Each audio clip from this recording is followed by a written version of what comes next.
ఆపదామపహర్తారం దాతారం సర్వసంపదాం లోకాభిరామం శ్రీరామం భూయో భూయో నమామ్యహం. హరి ఓం. పరమేశ్వర స్వరూపైన సభకి నమస్కారం. మన దేశంలో, ప్రత్యేకించి దక్షిణ భారతదేశంలో అనేకమైనటువంటి లక్ష్మీ నృసింహ క్షేత్రాలు ఉన్నాయి.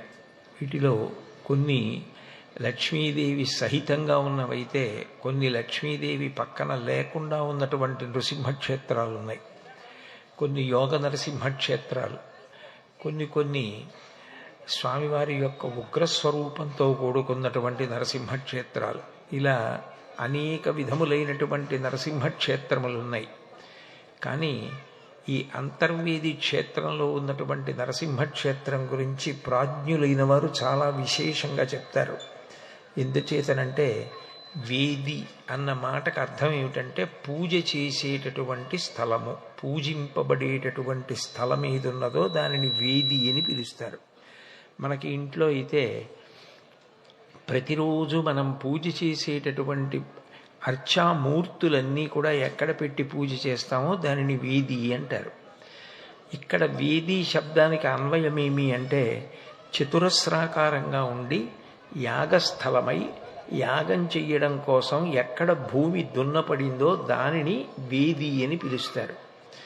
అంటే బాహ్యంలో ఇక్కడ గొప్ప యజ్ఞం ఒకటి జరిగితే ఆ యజ్ఞం యొక్క ఫలితంగా ఈశ్వర కృపచేత ఇక్కడ భగవంతుడు ఒక రూపంతో ప్రకాశించాడు అన్నది బాహ్యార్థం.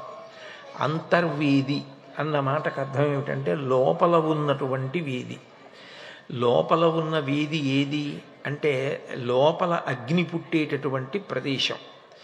లోపల ఉన్న అగ్నిని చైతన్యము అని పిలుస్తారు. అందుకని చిదగ్ని అని పేరు. చిదగ్ని అన్న మాటకు అర్థం ఏమిటంటే జ్ఞానము. ఈ జ్ఞానము ప్రధానంగా పంచ జ్ఞానేంద్రియముల ద్వారా ప్రకాశిస్తూ ఉంటుంది. కళ్ళు, ముక్కు, చెవి, నాలుక, చర్మము. లోపల వెలుగుతున్నటువంటి ఆ వెలుగు, ఆ అగ్ని ఏదైతే ఉందో దాని ద్వారా కన్ను తెలుసుకుంటుంది, ఎదురుగుండా ఫలానా వస్తువు ఉంది అని తెలుసుకుంటుంది.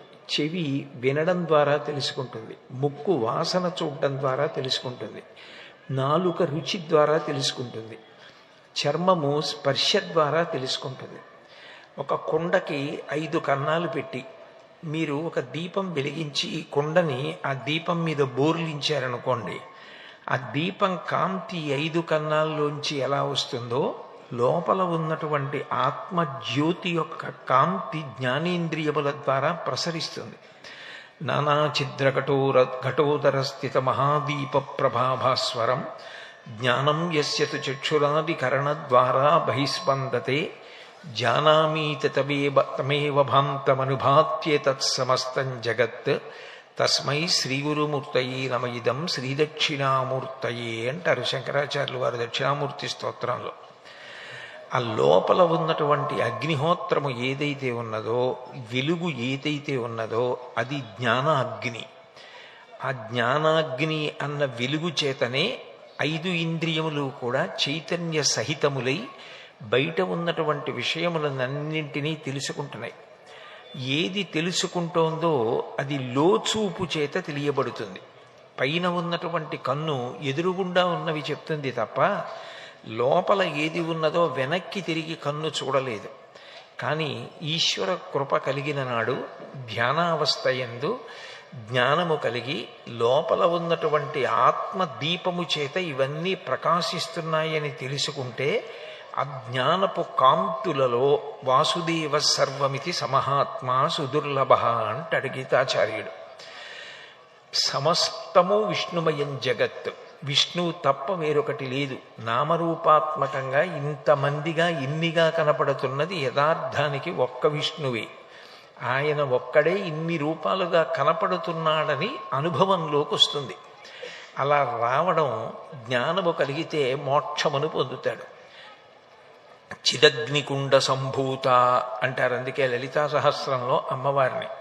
ఇక్కడ కూడా అంతర్వేది, లోపల ఉన్నటువంటి వేదిలో ప్రకాశిస్తున్నటువంటి జ్ఞానాగ్ని యొక్క తేజస్సు చేత ఎవరు సమస్తము విష్ణుమయం జగత్తన్ని తెలుసుకుంటున్నాడో ఆయన సంసార సముద్రమును దాటేస్తాడు. అందుకే ఎక్కడైనా సముద్రం తీరంలో వెలిసినటువంటి క్షేత్రములు ఏ ఉంటాయో అవన్నీ కూడా సర్వసాధారణంగా మోక్షమును ఇచ్చేవి, సంసార సముద్రమును నేను దాటిస్తానని చెప్పేవై ఉంటాయి. మీరు చూడండి, పూరిలో జగన్నాథ క్షేత్రంలో మహాంబోధే స్థీరే అంటారు జగన్నాథాష్టకంలో. సముద్ర తీరంలో జగన్నాథుడు ఉంటాడు. దాని అర్థం ఏమిటంటే నేను ఈ సంసార సముద్రమును దాటిస్తాను అని చెప్తాడు.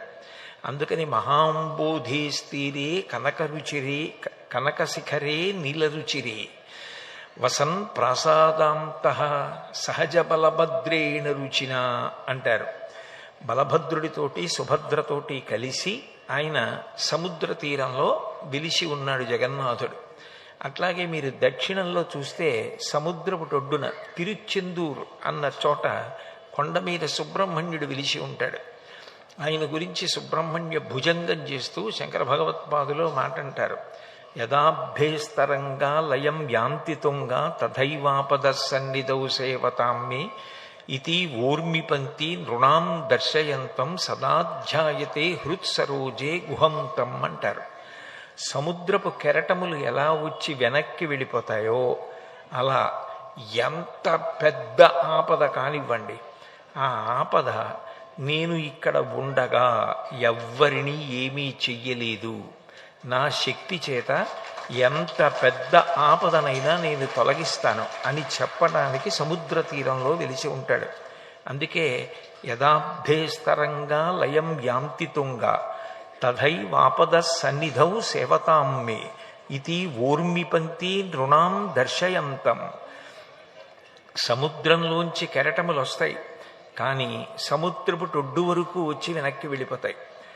ఆపద అన్న మాటకు అర్థం ఏమిటంటే ఏది మన శక్తి చేత మనం తప్పుకోలేమో, మనం తట్టుకోలేమో దానిని ఆపద అని పిలుస్తారు.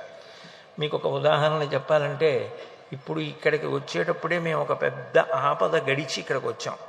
మేము కారులో వస్తుండగా తాళ్ళరేవు దగ్గరికి వచ్చేటప్పటికి అకస్మాత్తుగా వెనక నుంచి మరి ఆయన ఏం చేస్తున్నారో డ్రైవింగ్ చేస్తూ తెలియదు, ఆయన చూసుకోలేదు, చాలా వేగంగా వచ్చేస్తూ ఆయన అకస్మాత్తుగా బ్రేకులు వేసినా సరే ఆ కాలు చాలా దూరం ఈడ్చి వచ్చేసి మేం ప్రయాణిస్తున్న కారుని వెనక భాగంలో కొడితే అదృష్టవశాత్తు మెడలు అదిరిపోయేలా కదిలిపోయాం తప్ప ఎవ్వరికీ ఏ ప్రమాదం లేకుండా కారు వెనక భాగం మాత్రమే సొత్తపడి గట్టెక్కేశాం. అంటే ఏదో ప్రమాదం జరగవలసినటువంటి క్షణంలో నువ్వు అంతర్వేది నా సన్నిధానానికి వస్తున్నావు, నా గురించి చెప్పడానికి వస్తున్నావు. ఇప్పుడు ఈ ఆపద నిన్ను గ్రసించడానికి వీల్లేదు, అది నేను తప్పించుకోగలిగింది కాదు.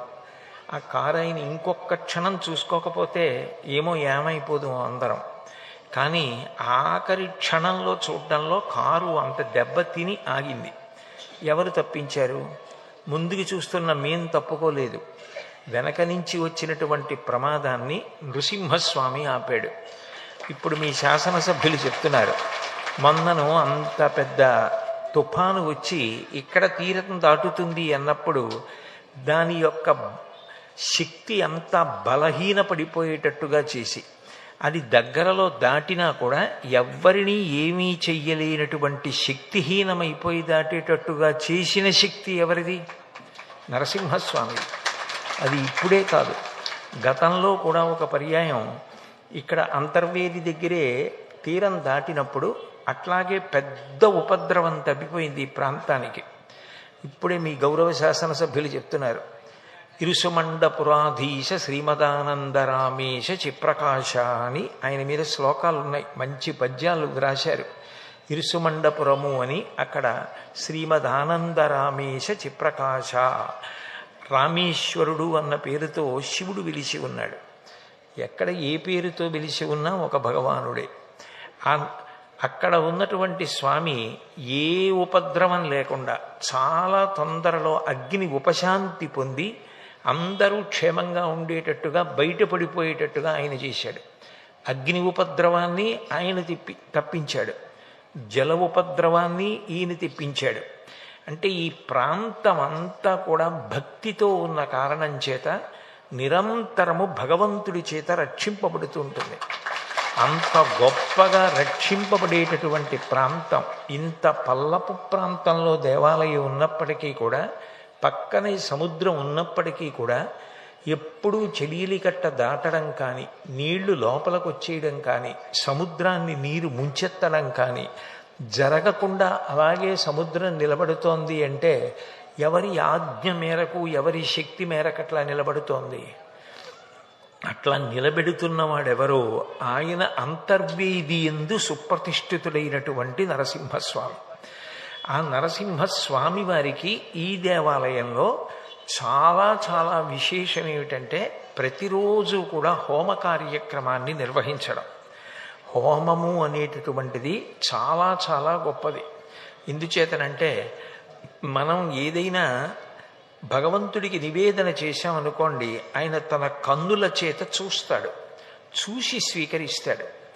అదే భగవంతుడికి హోమం చేశామనుకోండి, అగ్నిముఖంగా ఏదైనా ఇచ్చామనుకోండి, స్వాహ అంటారు.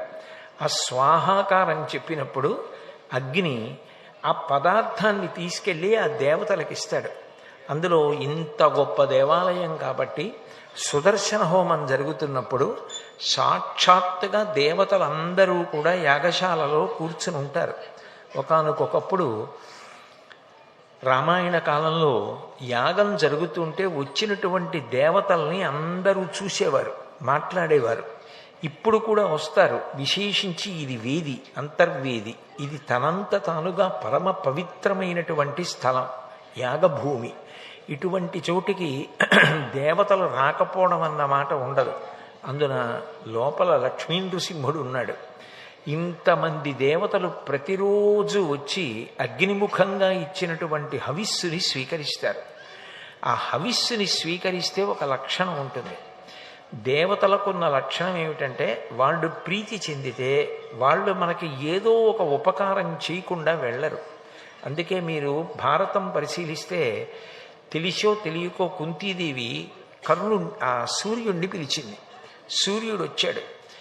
నేను వచ్చి వెళ్ళిపోవడానికి వీల్లేదు, దేవతలకి నియమం, మేము వస్తే ఏదో ఒక ఉపకారం చేయాలి, కాబట్టి నీకేం కావాలని అడిగాడు. ఆమె ఇంకా బాలికగా ఉంది కాబట్టి తెలిసి తెలియని తనంతో సూర్యుని యొక్క ప్రకాశం, ఆయన సౌందర్యం చూసి నీ వంటి కుమారుడు కావాలంది. కర్ణుడు పుట్టాడు. అంటే దేవతలకున్న లక్షణం ఏమిటంటే వాళ్ళు ప్రసన్నులైనప్పుడు వాళ్ళు ఏదో ఒకటి ఇవ్వకుండా ఉండరు. ఇంత గొప్ప క్షేత్రంలో క్షేత్రం పేరే అంతర్వేది అని ఉన్నప్పుడు ఇటువంటి చోట సుదర్శన హోమం చెయ్యడము అంటే చాలా చాలా అదృష్టం. ఎందుచేతనంటే లోపల దేవాలయంలో ఉన్నటువంటి సుదర్శనమూర్తి ప్రతిరోజు హోమం కోసం బయలుదేరి వచ్చి హోమంలో కూర్చుని తాను హవిస్సు అందుకుంటున్నాడు. హవ్యం వహతి దేవానాం కవ్యం కవ్యాసినామపి పాకంచ కురుతే వహ్ని శంకరశైవ శాసనాత్ అని లింగపురాణం. మనం ఏదైనా స్వాహ అంటూ ఇస్తే దాన్ని అగ్నిహోత్రుడు దేవతలకు పట్టుకెళ్ళి ఇస్తాడు. దేవతలు సంతోషిస్తే మనకి ఏ ఉపద్రవం రాకుండా కాపాడతారు. వేళ పట్టున పడవలసినటువంటి వర్షములు పడతాయి, ఈప్సితములు తీరుతాయి. అందున సుదర్శనము విష్ణువు యొక్క శక్తి స్వరూపం, అపారమైనటువంటి శక్తివంతం. అటువంటి సుదర్శన హోమం అంతర్వేది క్షేత్రంలో ప్రతిరోజు యాజమాన్యం తీసుకుని చేసుకోగలగడం గొప్ప అదృష్టం.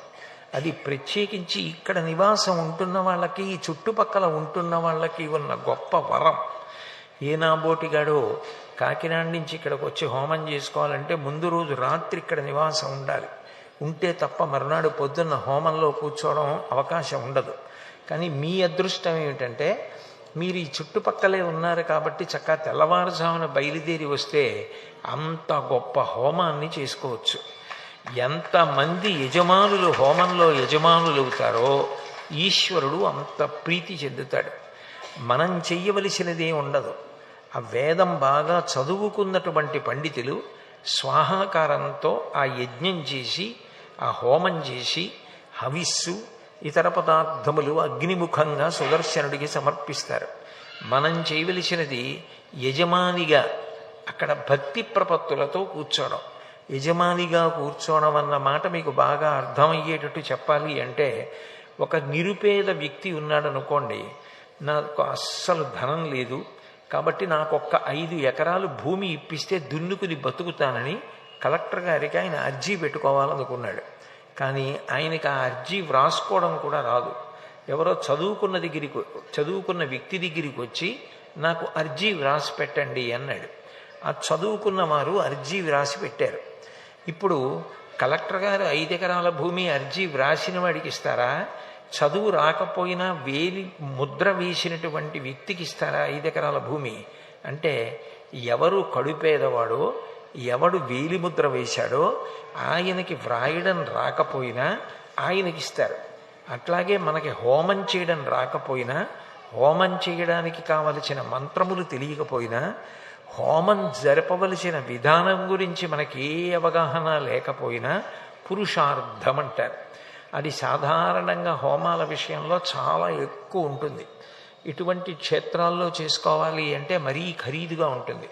కానీ ఇప్పుడే నేను విన్నాను, ఎంత ఆశ్చర్యం అంటే కేవలం 400 రూపాయలకి ఇక్కడ హోమం చేసి స్వామి దర్శనమిచ్చి పూర్ణాహుతి సంభారములు కూడా దేవస్థానమే ఇచ్చి ప్రసాదం కూడా ఇచ్చి పంపిస్తోంది అని విన్నాను. అంటే ఒక దేవస్థానం ద్వారా అందరికీ జరగవలసినటువంటి మహోపకారం ఏదైనా ఉంటే ఇది. అంత గొప్ప ఉపకారం జరగాలి. అంత గొప్ప ఉపకారం జరుగుతోంది. చక్కగా అటువంటి హోమ కార్యక్రమాన్ని ఏర్పాటు చేశారు. ఇంత గొప్ప క్షేత్రం. అందున స్వామి పశ్చిమాభిముఖుడు. మీకు శివస్వరూపానికి విష్ణుస్వరూపానికి దర్శనంలో ఒక భేదం చెప్తారు. సర్వసాధారణంగా ప్రదోష వేళ అయితే, ప్రదోష వేళ అంటే దోషము అంటే చీకటి అని అర్థం సంస్కృతంలో. ప్రదోషము అంటే చీకటి పడడానికి ముందున్నటువంటి కాలం, అంటే వెలుతురు వెళ్ళిపోయి చీకటి వచ్చేటటువంటి సమయం. అటువంటి ప్రదోష వేళలో శివాలయంలో శివుణ్ణి దర్శనం చేస్తారు. కానీ విష్ణువాలయాలలో నరసింహస్వామి దర్శనం కూడా ప్రదోష సమయంలో శివదర్శనం ఎంత గొప్పదో అంత గొప్పది. అందున ఇక్కడ ఉన్నటువంటి స్వామి పశ్చిమాభిముఖుడు. శైవాగమంలో అయితే పశ్చిమాభిముఖమైనటువంటి శివాలయము సద్యోజాత ముఖం అంటారు. అది చాలా విశేషమైనటువంటి శక్తి. సర్వసాధారణంగా వేదాంత శాస్త్రంలో పశ్చిమ దిక్కు గురించి చెప్తే ఏం చెప్తారంటే, సూర్యాస్తమయానికి పశ్చిమం గుర్తు. పశ్చిమ దిక్కు దేనికి గుర్తు అంటే సూర్యుడు అటువైపు అస్తమిస్తాడు, తూర్పున ఉదయిస్తాడు. పశ్చిమం మన జీవితానికి దేనికి గుర్తు అంటే శరీరం వదిలిపెట్టేయడానికి గుర్తు, జీవిత అస్తమయం. ఒకడు విడిచిపెట్టాడు అంటే మళ్ళీ పుడతాడు అని గుర్తు. ఎందుకనంటే జాతస్య హి ధ్రువో మృత్యువు ధ్రువం జన్మమృతస్య చ. శరీరం వదిలిపెడతాడు. వదిలిపెట్టడం దేనికి అంటే మళ్ళీ పుట్టడానికి. పుట్టిన తరువాత మళ్ళీ శరీరం విడిచిపెట్టాలి. అన్ని కష్టాలలోకి కష్టం శరీరాన్ని విడిచిపెట్టడం. అన్ని కష్టాల కన్నా కష్టం అమ్మ కడుపులోంచి బయటికి రావడం. ఇది పెద్ద సముద్రం. పునరపి జననం పునరపి మరణం పునరపి జననీ జఠరీ శైనం ఇహ సంసారే బహుదుస్తారే కృపయాపారే పాహిమురారే. ఇది మహాసముద్రం లాంటిది. దీన్ని తరించడం ఎవరికీ సాధ్యం కాదు. ఇప్పుడు ఆ సముద్రంలో దూకి నన్ను ఆవలి ఒడ్డుకు వెళ్ళండి అన్నారనుకోండి, నేను వెళ్ళలేను. కానీ నాకు ఒక దృఢమైనటువంటి నౌక దొరికిందనుకోండి, నేను హాయిగా నౌకలోకి ఎక్కి కూర్చుంటే నేను ఆ సముద్రాన్ని దాటి అవతల ఒడ్డుకి వెళ్ళిపోతాను. నరసింహస్వామి వారి యందు భక్తి, నరసింహస్వామి పాదములను నమ్మడం. ఆయన పాదములు గొప్ప నౌక. ఆ నౌకను ఆశ్రయించిన వాడు ఎవరున్నాడో వాడు చిట్ట చివరిసారి శరీరం వదిలిపెట్టడం. ఇక మళ్ళీ శరీరంలోకి రావలసిన అవసరం ఉండదు. అందుకని సముద్ర తరణం చేసేస్తాడు, సంసార సాగరాన్ని దాటేస్తాడు. పశ్చిమాభిముఖుడై స్వామి ఉండడం, లక్ష్మీ సహితుడై ఉండడం. లక్ష్మి అంటే ధనం ఒక్కటే కాదు. లక్ష్మి అన్న మాటకి ఉన్న వ్యాఖ్యానం మీరు చదివితే, లక్ష్మి అంటే ఇంట్లో పసిపిల్లల యొక్క నవ్వులు. ఒకప్పుడు బ్రహ్మచారిగా ఉంటాడు, ఆ తర్వాత యుక్త వయస్సు వచ్చిన తరువాత వివాహం చేసుకుని గృహస్థాశ్రమంలోకి వెళ్ళి ధర్మపత్నిని పొందుతాడు. ఎప్పుడూ ఇద్దరూ అట్టెలు పుట్టిన తర్వాత వాళ్ళు ప్రయోజకులు కావాలి, అపకీర్తి చేయాలి కావాలి, వాళ్ళకి వివాహాలు కావాలి, మనవలు ఎక్కాలి, వియ్యాలవారు కావాలి, బంధువులు రావాలి, తాను సంతోషంగా ఉండాలి, కాలధర్మాలు చేయాలి, యజ్ఞయాగాదులు చేయాలి, ఇల్లు తామర తంపరగా పెరగాలి, తాను స్వగృహే అని చెప్పుకోవాలి, ఆరోగ్యంగా ఉండాలి, ఇక్కడ అనుభవించవలసిన ధార్మికమైన భోగములన్నింటినీ అనుభవించి చిట్ట చివర అనాయాసంగా శరీరాన్ని విడిచిపెట్టగలగాలి. ఇవన్నీ లక్ష్మీదేవి యొక్క అనుగ్రహం. చిట్ట చివరికి మోక్షము కూడా లక్ష్మీదేవి. అందుకే వేదాంత శాస్త్రం 6 లక్ష్మిని చెబుతుంది. 6 లక్ష్మిని చెబుతూ శ్రీ సూక్తం చిట్ట చివరలో అమ్మవారి గురించి చెబుతూ శ్రీలక్ష్మి వరలక్ష్మి ప్రసన్న నమస్కార అన్నప్పుడు ఆ తల్లిని 6 లక్ష్మీ స్వరూపాలుగా పేర్కొని ఆ తల్లి మమ్మను అనుగ్రహించుగాక అంటారు. రాజ్యలక్ష్మి అంటే సమస్తము మనదిగా ఇవ్వగలిగినటువంటి తల్లి. అటువంటి తల్లి ఆయన సొంతమైనది. అంటే ఇహమునందు కానీ పరమునందు కానీ అనుభవించవలసిన భోగమైన మోక్షమైన నేను మీకు ఇవ్వగలను అని చెప్పగలిగినటువంటి అవతారం నరసింహస్వామి వారి యొక్క అవతారం. ఇక్కడ ఉన్నటువంటి అవతారం, ఇక్కడ ఉన్న దేవాలయం లాంటి దేవాలయం, ఇటువంటి లక్ష్మీ నృసింహ దేవాలయం నేను ఇప్పటి వరకు చూసి ఉండలేదు. ఇప్పుడు ఇక్కడ వచ్చాను కాబట్టి నేను పొగడడం కాదు, నేను యథార్థాన్ని మనవి చేస్తున్నాను. ఇలా పశ్చిమాభిముఖమై ఉండడం, లక్ష్మీ సహితుడై ఉండడం, సముద్ర తీరంలో విడిచి ఉండడం, ఎన్నో పర్యాయములు ఆపదలను గట్టెక్కించి తన యొక్క రక్షణ శక్తిని తానే నిరూపించుకుని ఉండడం, ఇవన్నీ నరసింహస్వామి వారి ఎదుర్కొన్నటువంటి విశేషమైన విభూతులు. అటువంటి నరసింహస్వామిని ప్రతిరోజు చక్కగా దర్శనం చేసుకోవడం, కొలవగలగడం మీ భాగ్యం.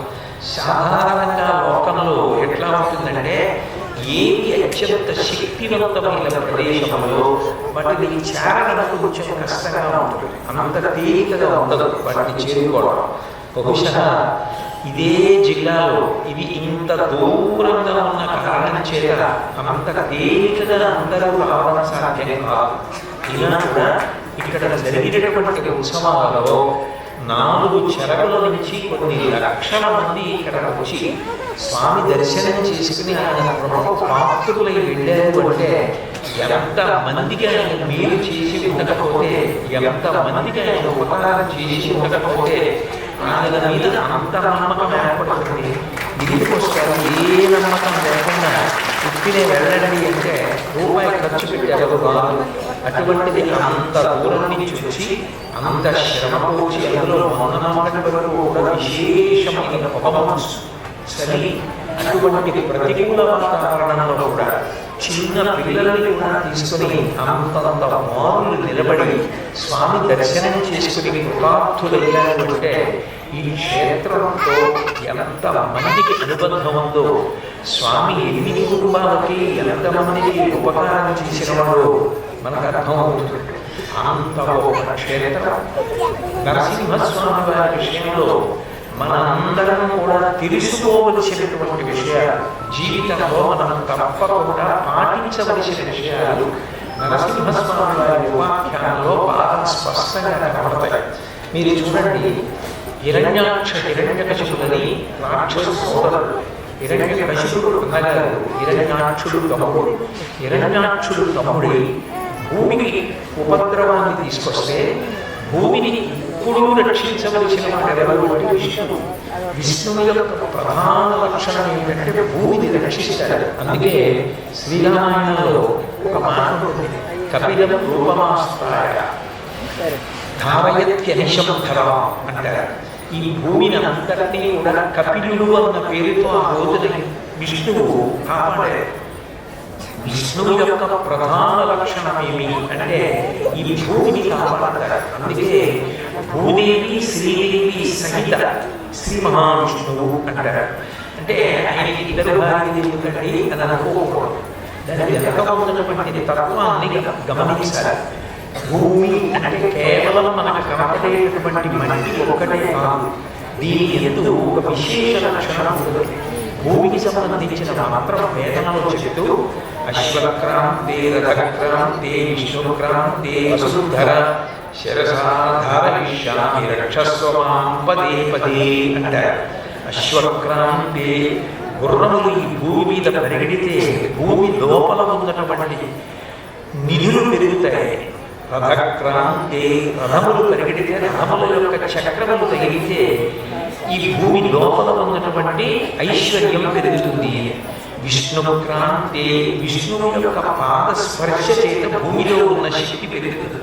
అందుకే వామనమూర్తిగా స్వామి ఈ భూమి మీద తిరుగాడినప్పుడు ఆయన ఒక పాదం చేత భూమిని కొలిచి ఒక పాదం చేత ఆకాశాన్ని కొలిస్తే ఒక పాదం బలిచక్రవర్తి తల మీద పెడితే ఈ భూమి యొక్క శక్తి పెరిగింది. వామనమూర్తిగా భూమిని అంతటినీ ఒక పాదంతో కొలిచాడు.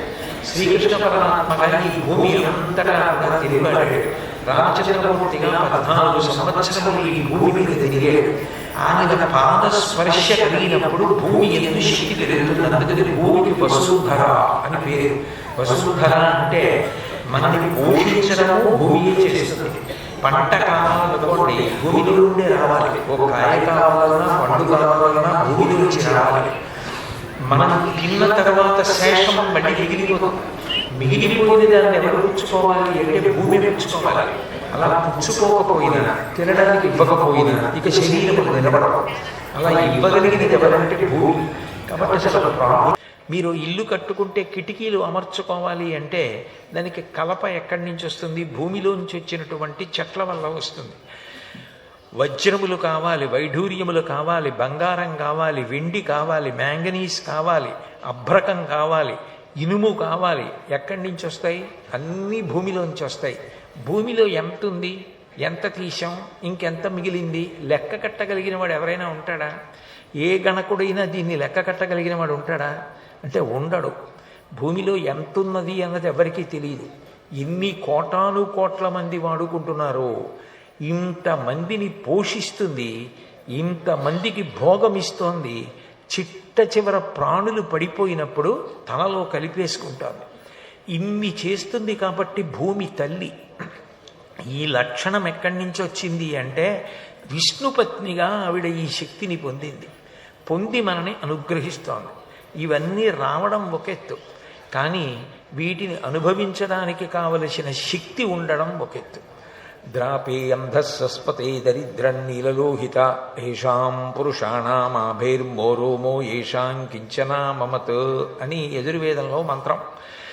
ఒక ఐశ్వర్యం బయట ఉంటుంది, కానీ దాన్ని అనుభవించడానికి కావలసినటువంటి శక్తి కూడా ఉండాలి. తేనె ఎవరో పట్టుకొచ్చి ఇచ్చారు. ఏమండి చాలా మంచి తేనె అండి, ఈ తేనె నిన్ననే తీసాం, చాలా తీయగా ఉంటుంది, మీరు తాగండి అని ఇచ్చారు. కానీ ఆయనకి విశేషమైన మధుమేహం. ఏం తాగుతాడు? మా ఇంట్లో నిమ్మపళ్ళు చాలా బాగా పండాయండి, మీరు ఈ నిమ్మపళ్ళతోటి పచ్చడి పెట్టుకు తినండి అన్నారు. ఆయనకి రక్తపోటు. ఆయన ఏం తింటాడు? పండడం వేరు, భూదేవి ఇవ్వడం వేరు, అది నేను కావడం వేరు. నీరు అలా వెడుతోందనుకోండి, ఆ నీరు నేను చెంబులోంచి తీశాననుకోండి, ఇప్పుడు అక్కడ ప్రవహిస్తున్నంతసేపు నది, నేను కలశలో పట్టుకుంటే కలశలో నీళ్లు, నేను నోట్లో పోసుకొని తాగేశాననుకోండి, ఆ నీరు నేనైపోయింది. నేనైపోయేది ఏది ఉంటుందో దానిని లక్ష్మి అని పిలుస్తారు. నేనైపోవాలి. నేను అన్నం తిన్నాననుకోండి, ఇది జీర్ణం అయిపోయి నేనైపోవాలి, సప్తధాతువుల్లో చేరిపోవాలి. చర్మము, రక్తము, మాంసము, కొవ్వు, అస్థి, శుక్ల, మేధ అన్న 7 యందు చేరిపోవాలి. అట్లా చేరిపోలేదనుకోండి, రోగం వచ్చిందని గుర్తు. తిన్నది జీర్ణం అవ్వట్లేదు. మీరు ఎప్పుడూ గుర్తుపెట్టుకోవలసింది ఏమిటంటే, లక్ష్మి అంటే కేవలం డబ్బు కాదు, పంచభూతముల సమన్వయం అవుతున్నటువంటి సుఖమునకు లక్ష్మి అని పేరు. ఈ పృథివిలోంచి అరటిపండు వస్తుంది, ఇందులో అరటి చెట్టు పుట్టి అరటిపండు పుడుతుంది. నేను ఆ అరటిపండు తిన్నాను, లోపల కొంత శేషం మిగిలిపోతుంది. మిగిలిపోయిన శేషం మళ్ళీ తెల్లవారేటప్పటికీ సంవరణీకండరములు సడలిపోయి ఆ పిప్పి బయటికి వెళ్ళిపోవాలి, అది సుఖంగా వెళ్ళిపోవాలి. మళ్ళీ పృథివి ఉచ్చుకుంటుంది, పృథివి తిరగాలి. నీరు బయట నీరు ఉంటుంది, నీరు తీసి నేను నోట్లో పోసుకొని త్రాగితే ఆ నీరు నేనైపోవాలి. లోపల మిగిలిపోయిన నీరు మళ్ళీ భూమి పట్టుకుంటుంది, మళ్ళీ బయటికి వెళ్ళాలి. అంటే పిండాండము బ్రహ్మాండము సమన్వయం అవ్వాలి. తినడానికి ఆకలి వెయ్యకపోయినా, ఆకలి వేసినప్పుడు తినడానికి లేకపోయినా రెండూ దరిద్రమే. నాకు ఆకలేసింది, కావలసినంత ఉంది తినడానికి, కానీ తినడానికి సమయమే లేదు, అప్పుడు దరిద్రమేది. నేను తిందామనుకున్నాను, తినడానికి లేదు, అది దరిద్రమే. అట్లా ఉండకూడదు. అందుకే క్షుత్పిపాసామలాం జ్యేష్ఠామలక్ష్మీర్నాశయామ్యహం అభూతిమ సమృద్ధించ సర్వాన్ నిర్నుతమే గృహాత్ అంటారు శ్రీ సూక్తంలో. క్షుత్ అంటే ఆకలి, ఆకలి వెయ్యాలి. ఆకలి వేయకపోతే అనారోగ్యం. ఆకలి వెయ్యాలి, ఆకలి వేసినప్పుడు తినడానికి పదార్థం ఉండాలి, తిన్న పదార్థం జీర్ణం అయిపోవాలి. అట్లా భూమి నుంచి వచ్చినది జీర్ణమవ్వాలి, పిప్పి భూమి పుచ్చుకోవాలి. నీరు భూమిలోంచి రావాలి, పిండాండం పుచ్చుకోవాలి, పిండాండంలో మిగిలిపోయింది బ్రహ్మాండం పుచ్చుకోవాలి. వాయువు, బ్రహ్మాండంలో వాయువు పిండాండం పుచ్చుకోవాలి. లోపలికెళ్ళి మలినమైపోయిన వాయువు నేను వదిలిపెడితే మళ్ళీ బ్రహ్మాండం పుచ్చుకోవాలి. అగ్ని, బయట చాలా చల్లగా ఉందనుకోండి, వణికిపోయేటట్టుగా ఉంది వాతావరణం, చలిగాలి ఊచకోత కోసేస్తోంది, అప్పుడు మీరు హా అనండి, నోట్లోంచి పొగొస్తుంది. అంటే శరీరం వేడిని పుంజుకుంటుంది, తనంత తాను లోపల వేడిని పెంచుకుంటుంది. అంటే బ్రహ్మాండముతో పిండాండము అగ్నిని సమన్వయం చేసుకుని ఎప్పుడూ ఒకేలా ఉష్ణోగ్రత ఉండేలా చూసుకుంటుంది.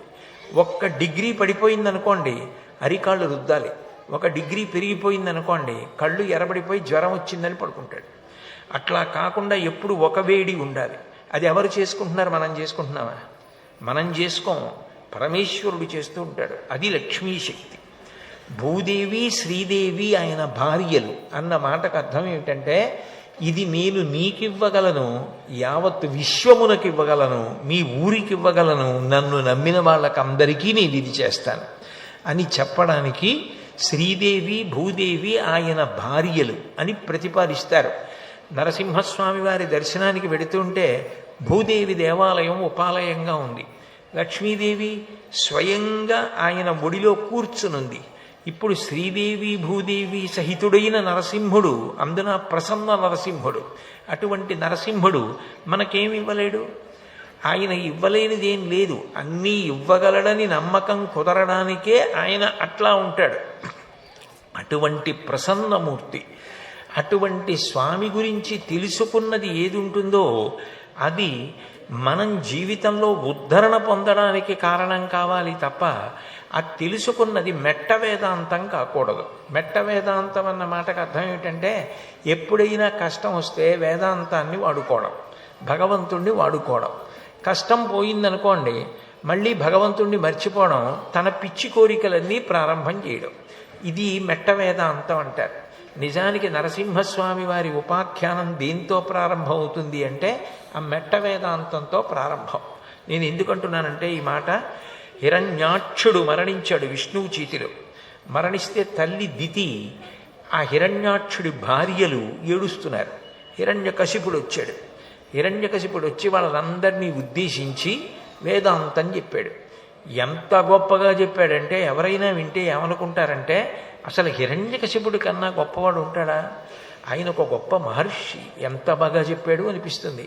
నీరాగార నివిష్టపాంధుల క్రియన్ సంసార సంచారుల్ ఒత్తురు కూడి విత్తురు సదా సంగంబులీదొక్కచో శూరుల్పోయిడి త్రోవపోయనుభవత్సూ నుండు తల్లి మహాశూరుండా తడు తద్వియోగమునకున్ శోకింప నీకేటికిన్ అన్నాడు తల్లి దితి దగ్గరికి వెళ్ళి.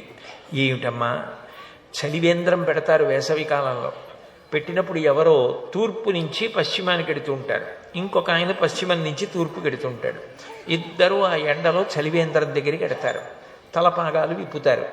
విప్పి దులుపుకుని అక్కడ కూర్చుని వాళ్ళు ఇచ్చిన చల్లటి నీళ్ళు మజ్జిగో తాగుతారు. ఏమండి మీరు ఎటు వస్తున్నారంటే, తూర్పు నుంచి పశ్చిమానికి వెళ్తున్నాను అన్నాడు ఒక ఆయన.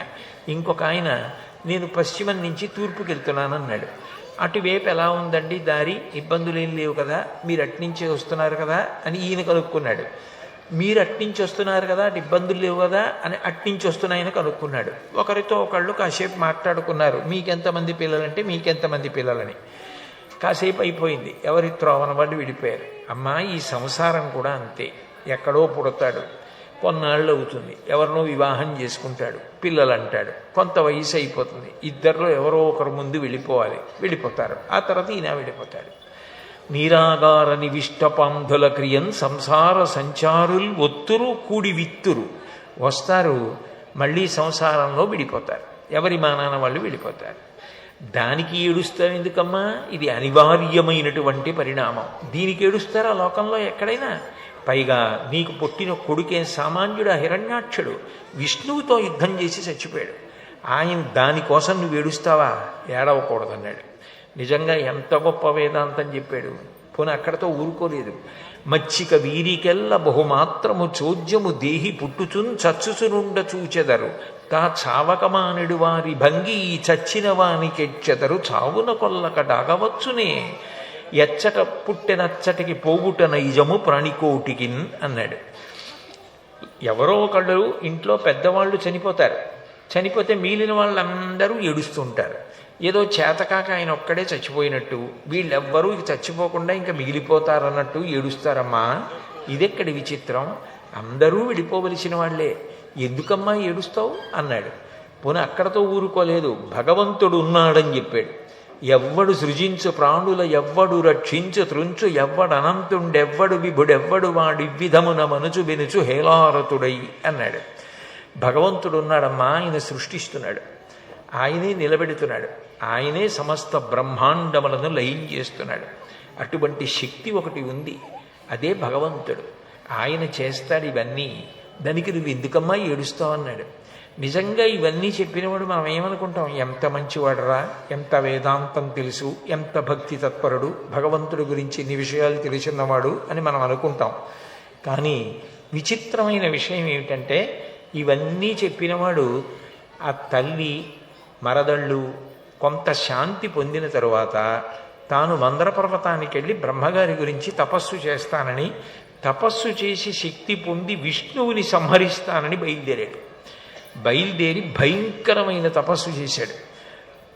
బ్రహ్మగారు ప్రత్యక్షమయ్యారు. ఆయన అడిగిన వరం ఏమిటంటే, గాలిన్ కుంభిని అగ్ని అంబువల ఆకాశస్థిలెన్ దిక్కులన్ రేలన్ ఘస్రములన్ తమప్రబల భూరిగ్రాహ రక్షోమృగ వ్యాళాదిత్య నరాది జంతు కలహ వ్యాప్తిన్ సమస్త్రాస్త్ర శస్త్రాళిన్ మృత్యువులేని జీవనములోకాదీశయిప్పించవే అన్నాడు.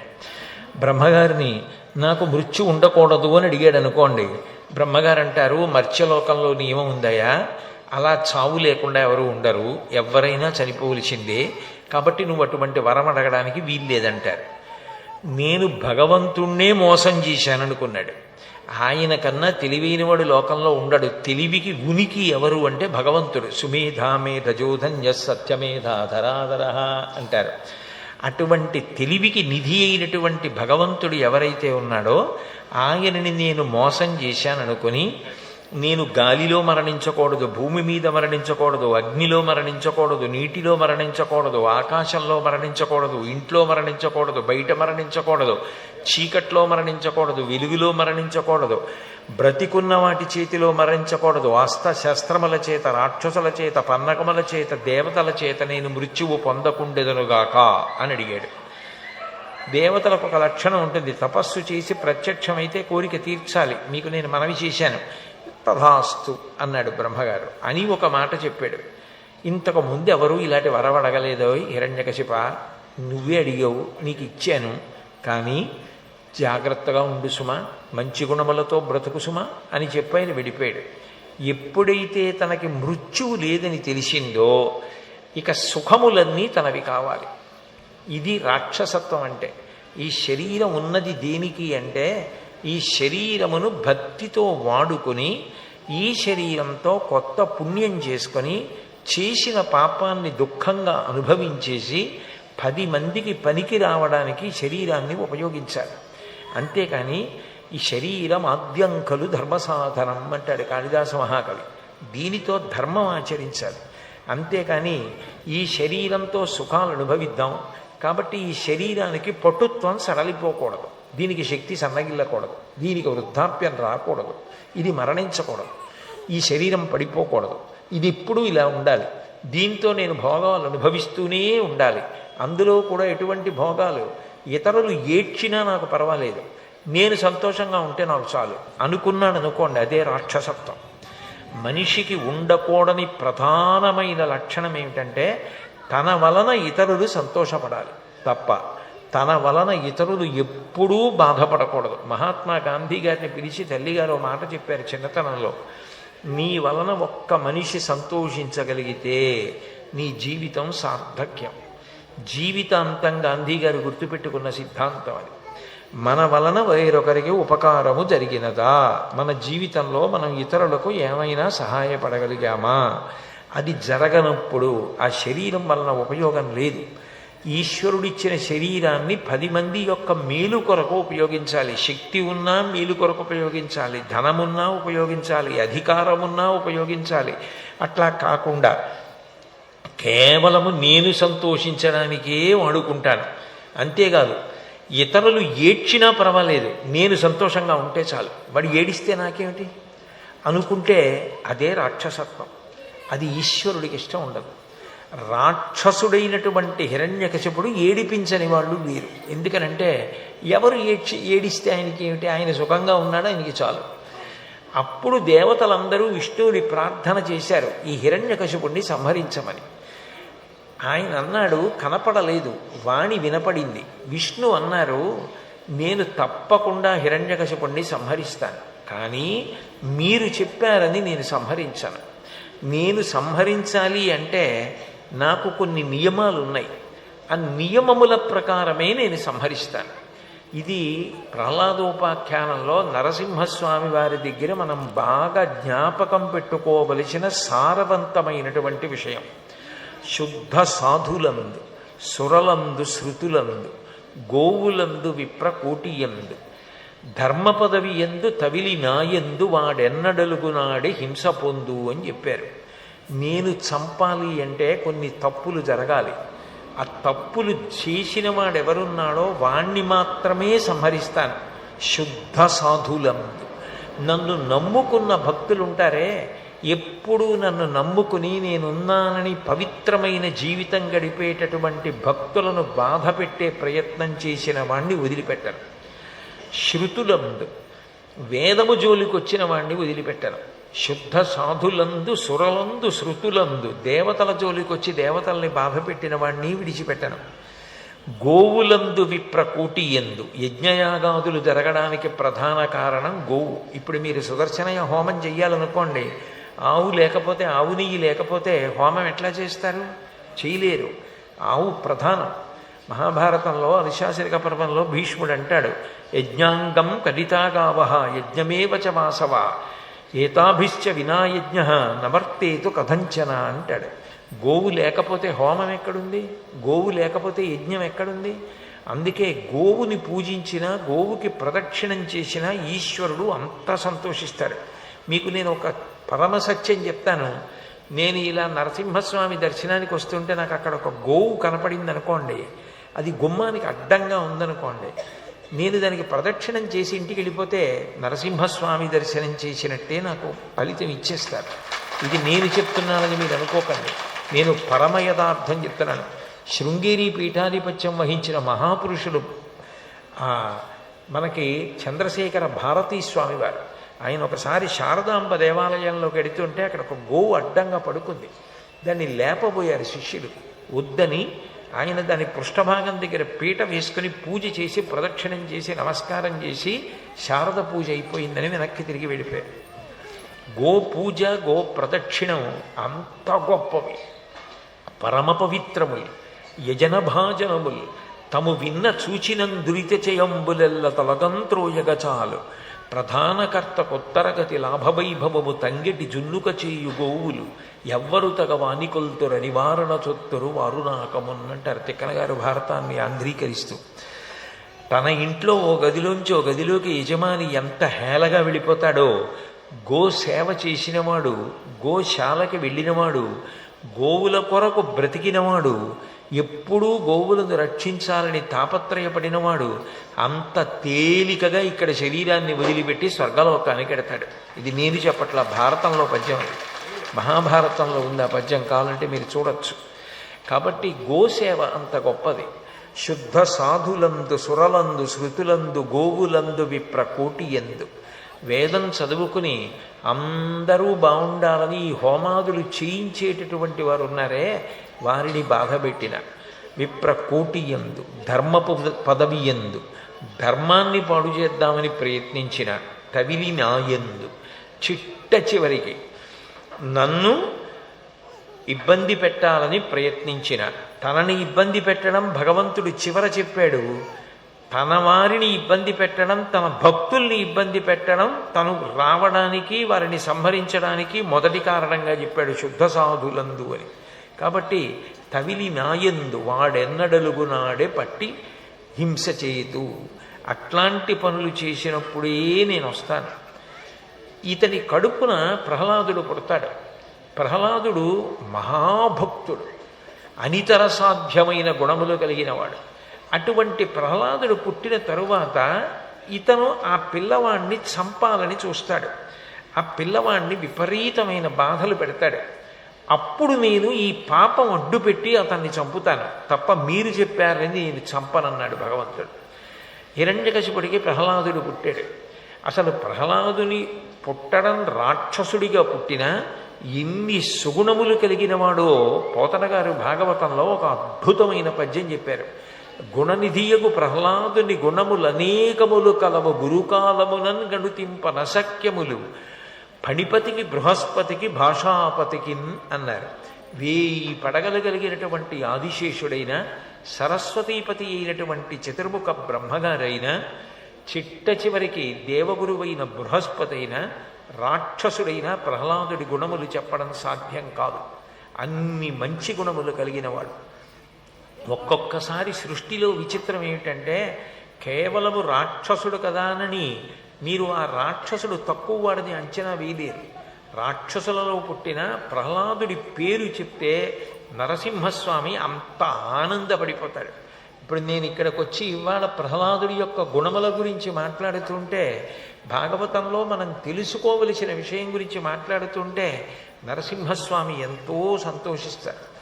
తనయందు అఖిల భూతములందు నొకభంగి సమహితత్వంబున బరగువాడు, పెద్దల పడగొన్న భృత్యుని కైవడి చేరి నమస్కృతులు చేయువాడు, కన్నుదోయికి అన్య కాంతలడ్డంబైన మాతృభావన చేసి మరలువాడు, తల్లిదండ్రుల భంగి దీనవత్సలతను దీనుల కావ చింతించువాడు, సకుల ఎడ సోదర స్థితి జరుపువాడు, దైవతములంచు గురువుల తలచువాడు, లీలలందున బొంకులు లేనివాడు, లలిత మర్యాదుడైన ప్రహ్లాదుడధిప అన్నారు.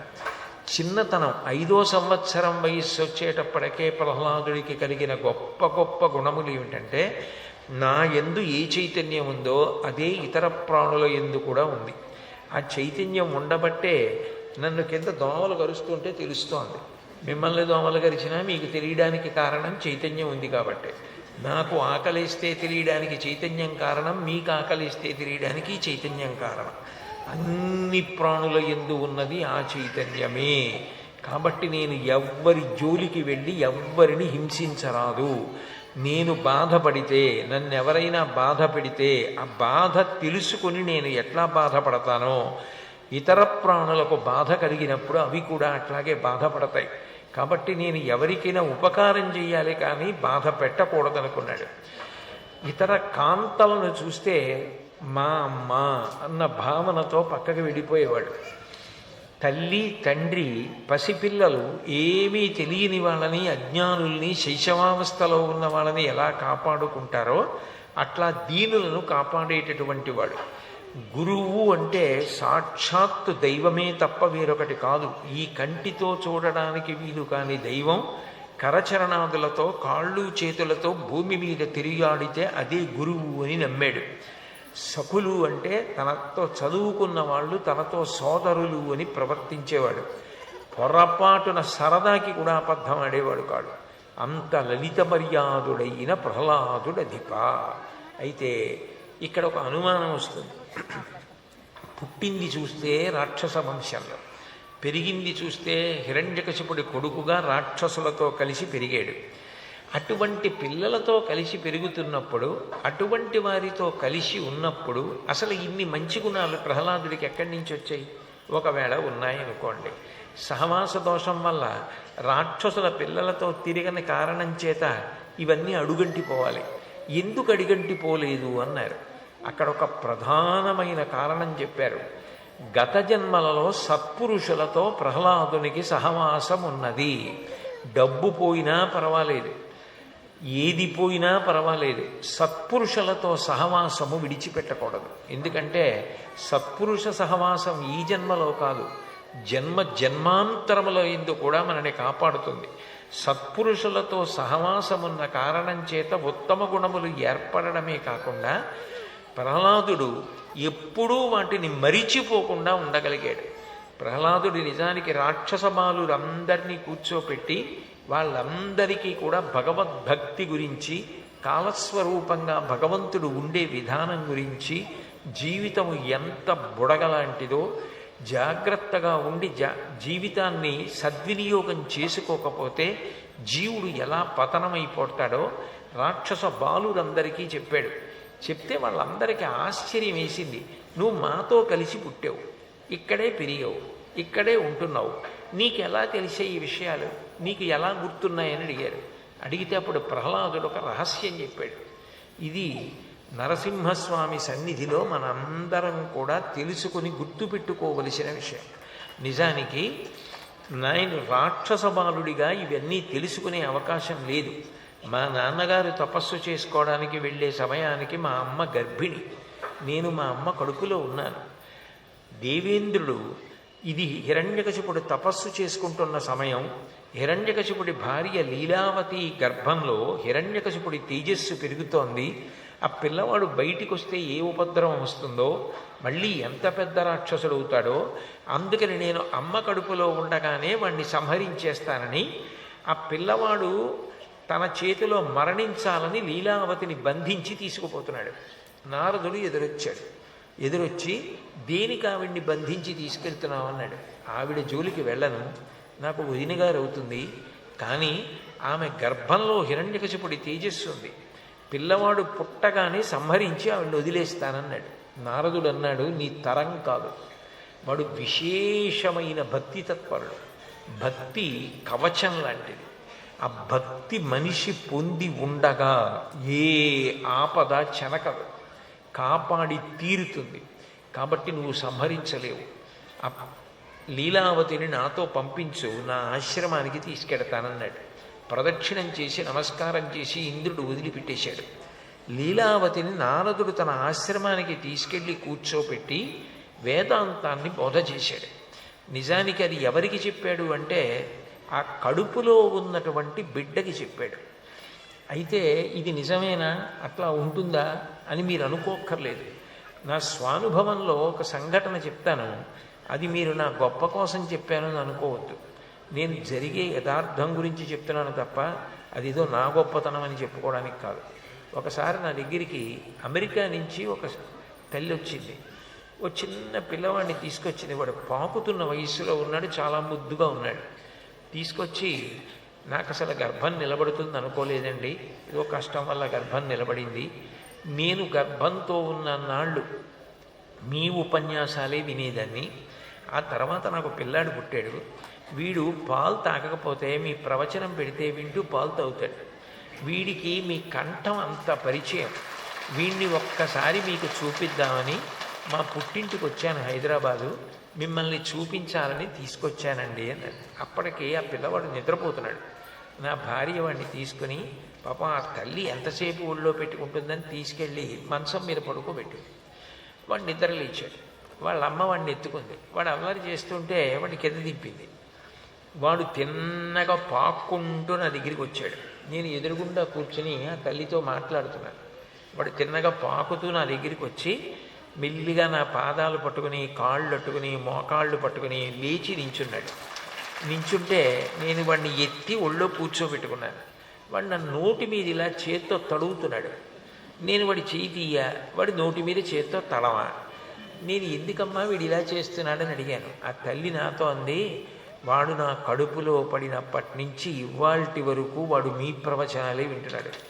మొట్టమొదటిసారి మిమ్మల్ని చూశాడు. ఓ, ఈ కంఠంలోంచి వచ్చిన మాటలా నేను ఇన్నాళ్ళ నుంచి వింటున్నానని వాడు మీ నోరు తడుగుతున్నాడు. అది వాడు ప్రేమతో చేస్తున్న పని అంది. నేను ఆశ్చర్యపోయాను. ఈ మధ్య నేను శ్రీకాకుళం ప్రవచనాలకు వెళ్ళాను.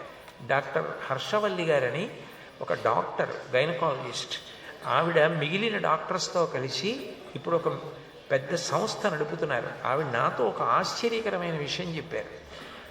4వ నెల దాటిన తర్వాత గర్భంతో ఉన్న స్త్రీ ఉద్వేగభరితమైనటువంటి విషయాలు యూట్యూబ్లో అదే పనిగా చూస్తే ఎట్టి పరిస్థితులలో మాట వినని పెంకి పిల్లలు పుడుతున్నారండి. దాని మీద రీసెర్చ్ ఫలితాలు ఇలా ఉన్నాయి. అందుకని నా దగ్గరికి వచ్చే గర్భిణీ స్త్రీలకు వైద్యం చేయడమే కాదు, నేను సాయంకాలం పూట్ల శాస్త్రీయ సంగీతం, మంచి మాటలు, మంచి విషయాలు చూపించడం, వాళ్ళకి ఏమైనా సమస్యలు ఉంటే వాళ్ళు అశాంతి పొందకుండా వాళ్ళకి శాంతినివ్వడం, వాళ్ళకి కొంత పేదవాళ్ళైతే ఆహారం ఇవ్వడం, ఇట్లాంటివి చేసి నేను ఈ దేశానికి చెయ్యగలిగిన సేవ, మూర్ఖులు పుట్టకుండా మంచి పిల్లలు పుట్టేటట్టుగా నా వంతు సేవ చేస్తున్నాను గురువుగారు. తల్లి కడుపులో ఉండగా ఏది ఆలోచిస్తుందో బిడ్డ అటువంటి పంథాలో బుద్ధిని పొందుతాడు అని చెప్పారు. అంటే వైద్యులు కూడా అంగీకరిస్తున్నారు. ప్రహ్లాదోపాఖ్యానంలో చెప్పిన విషయం ఏదుందో అది ఇవాళ వైద్యులు కూడా అంగీకరిస్తున్న విషయం. నారద మహర్షి లీలావతిని కూర్చోపెట్టి వేదాంతం చెప్పినప్పుడు నిజానికి లోపల పెరుగుతున్న పిండాన్ని ఉద్దేశించి చెప్పాడు. ఆ పిండానికి వినపడింది. అందులో చెప్తున్నవాడు సామాన్యుడు కాడు, దేవర్షి. ఆయన సంకల్పం ప్రకారం పైకి లీలావతి వింటున్నా లోపల పిండం వింది. ప్రహ్లాదుడు బయటికి వచ్చేశాడు, లీలావతి మరిచిపోయింది. కానీ ప్రహ్లాదుడికి మరుపు పుట్టలేదు. ఎందుకు పుట్టలేదు అంటే ప్రహ్లాదుడే రాక్షస బాలురతో మాట్లాడుతూ ఒక మాట అన్నాడు, నాకు భాసిల్యుడు మునిమతమంతయు బుల్లంబున మరపు పుట్టడొకనాడైనన్. అంటే నాకు ఆనాడు నారద మహర్షి ఏది చెప్పారో అది నేను కించిత్ కూడా మరిచిపోలేదు. ఎందుకు మరిచిపోలేదు అంటే ఒక్కటే కారణం, నేను మరిచిపోకూడదని సంకల్పం చేసి గురువుగారు చెప్పారు. గురువుగారి అనుగ్రహం నాకు గుర్తుండిపోయింది, దైవానుగ్రహం నాకు గుర్తుండిపోయింది. అంటే గురువుల అనుగ్రహం, దైవానుగ్రహం ఎంత గొప్పవో మనకు అర్థం అవుతుంది. అటువంటి స్థితిలో ప్రహ్లాదుడికి జ్ఞాపకం ఉండిపోయింది.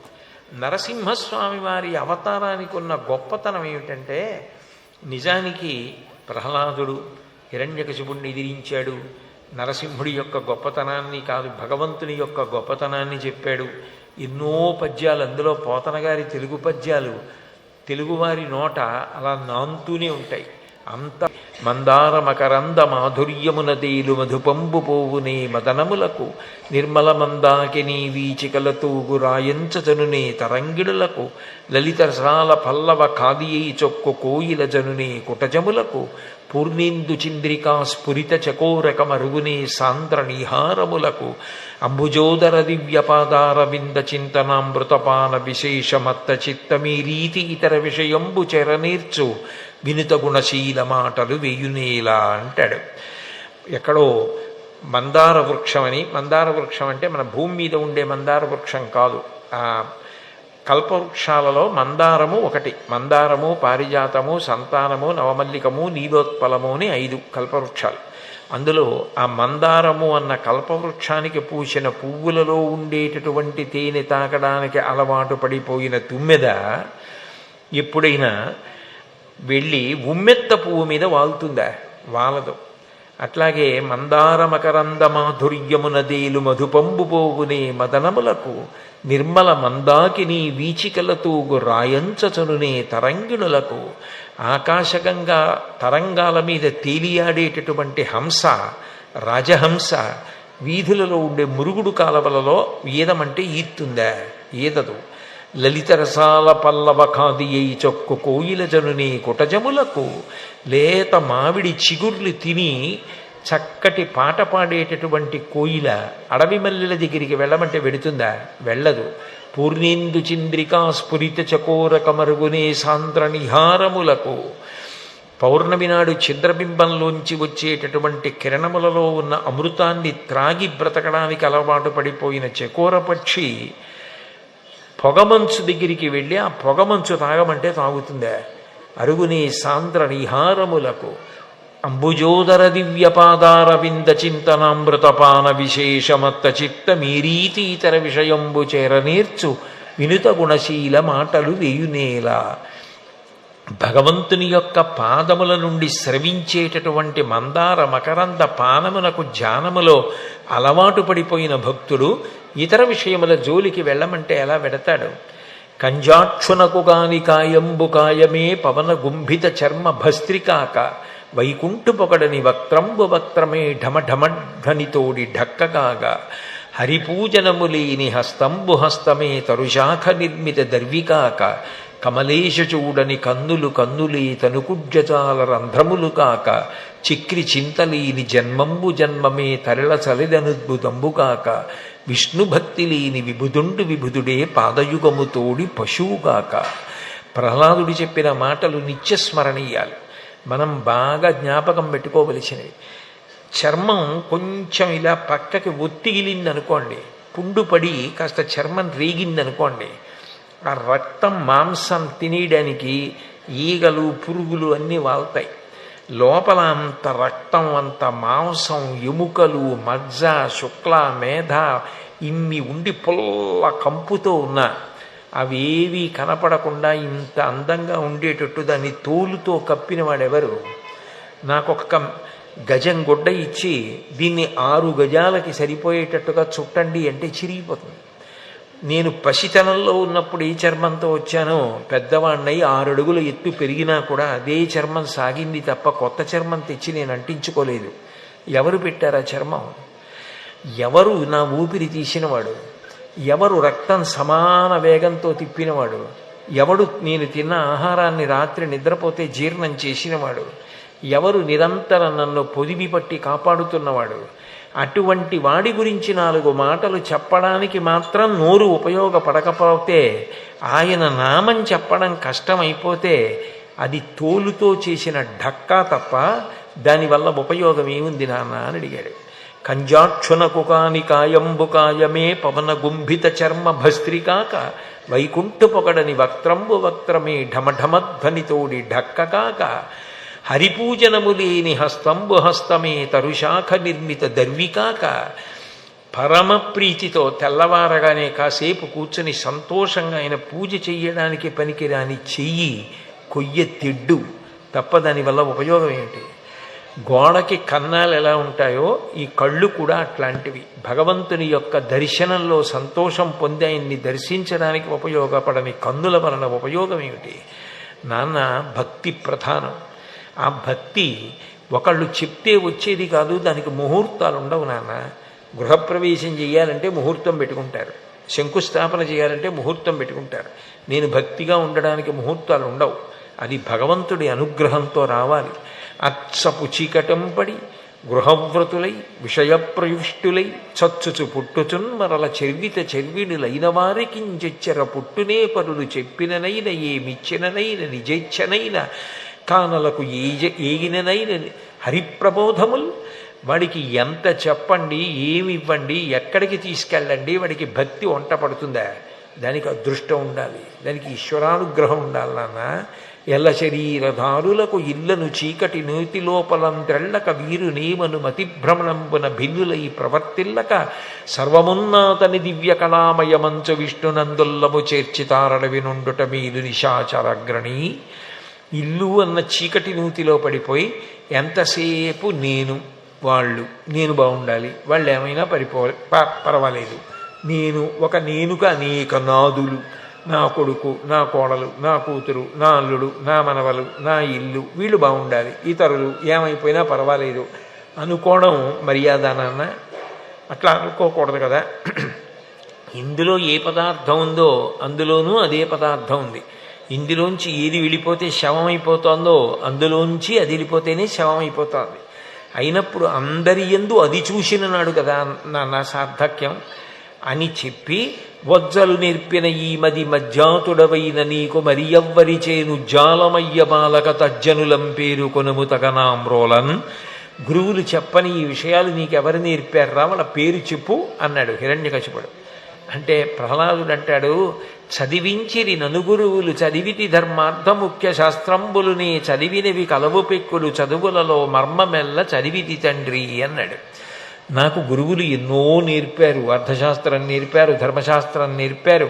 నాన్న చదువులకు చదువు ఎవరో, చదువుల సారం ఎవరో అది నేను చదువుకున్నాను నాన్న అన్నాడు. ఎవరు చదువులకు సారం? అక్షర రూపంగా ఉండేవాడెవరు? ఆయనే. శబ్దస్వరూపంగా ఉండేవాడెవరు? ఆయనే.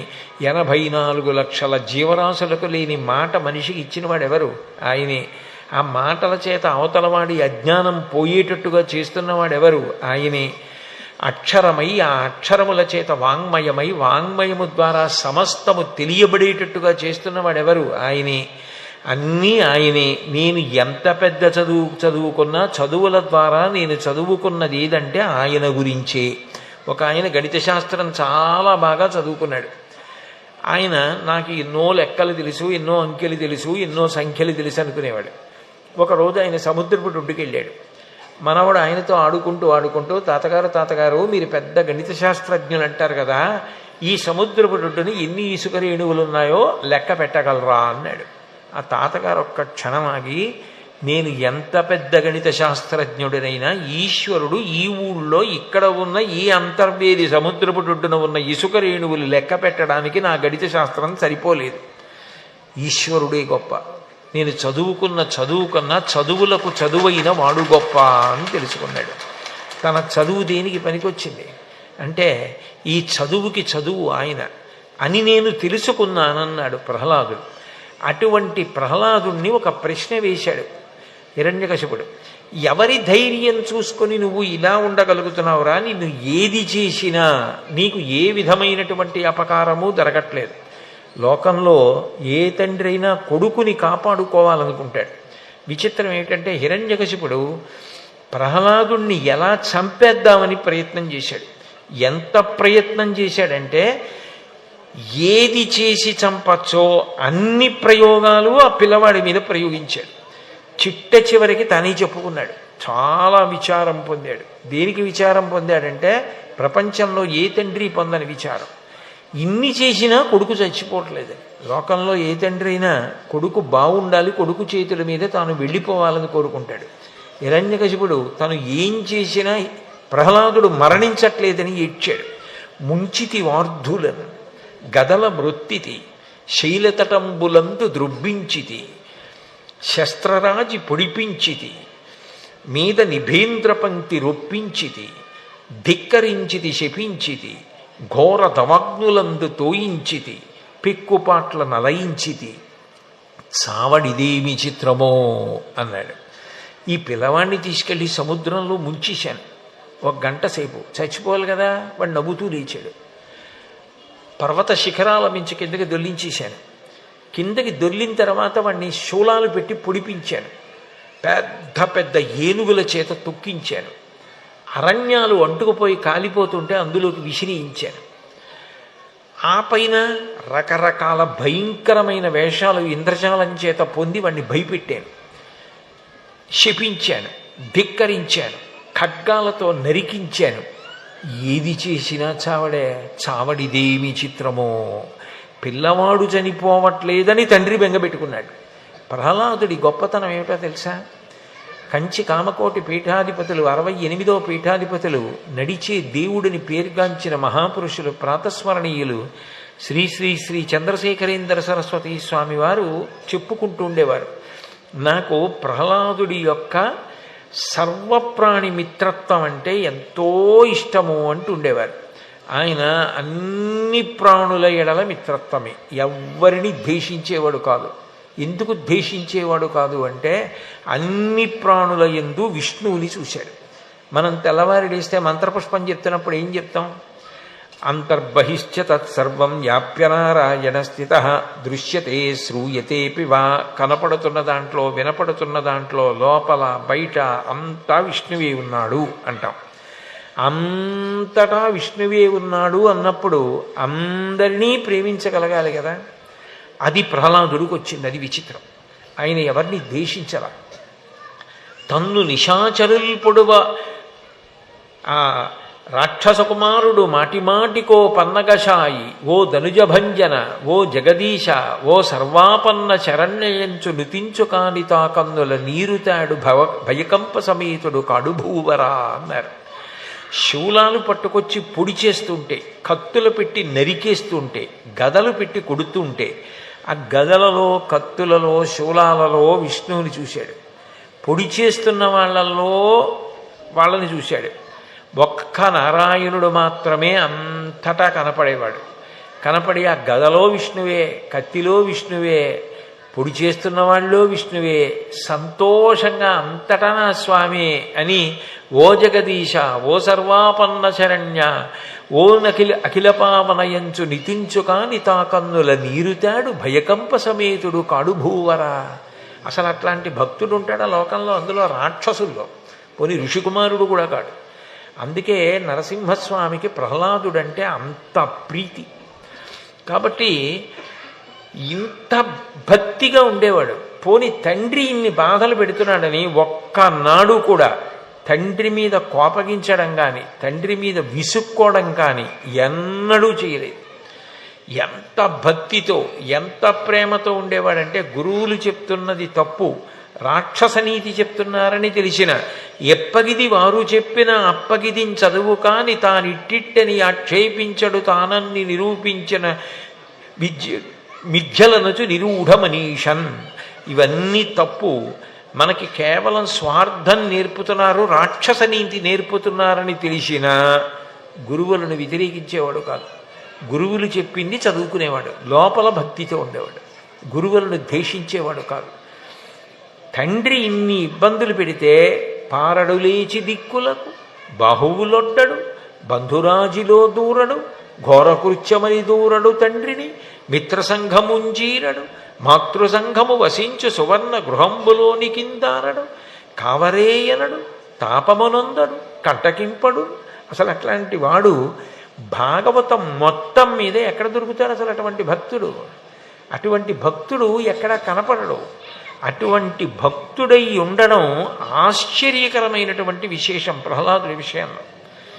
ఆయన గొప్పతనం ఏమిటంటే అలా కొడుతుంటే పిల్లలు పారిపోవాలి. పారడు లేచి దిక్కులకు అటు ఇటు పారిపోడు, బాహువులొడ్డాడు, ఇలా చేతులు అడ్డు పెట్టి రక్షించుకునే ప్రయత్నం చేయడు. ఎందుకంటే కత్తిలో విష్ణువు కనపడతాడు, నమస్కారం పెట్టి నారాయణ అంటుంటాడు.